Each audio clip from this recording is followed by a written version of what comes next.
So, hello everyone for today's video. Andito po tayo ngayon sa aming farm. Ayan.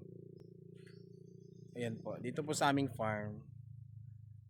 And then, wait a second. Oh my God, parang may pulubi dito guys.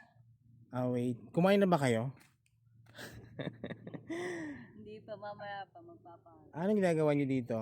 Nakatambay. Tambay lang. So, taga saan po kayo? Saka dyan lang, dyan.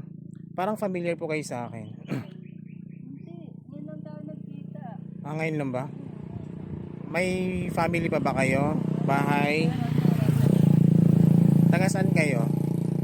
Kasi parang napapansin ko parang kagubatan dito tapos nag-iisa ka lang dito. So yun guys, nakakaawa po siya guys. Parang feeling ko nag-iisa na lang po siya sa buhay. Parang may sira po siya sa pag-iisip. Ayan, parang gusto ko siyang ampunin. Ayun. So nananawagan po ako sa lahat ng kapamilya. Anong pangalan mo? Lexus. Lexus. So taga saan si Lexus? Sa Palawan. Ayun, sa Palawan. Lexus from Palawan. Apelyido niyo po? Perokia.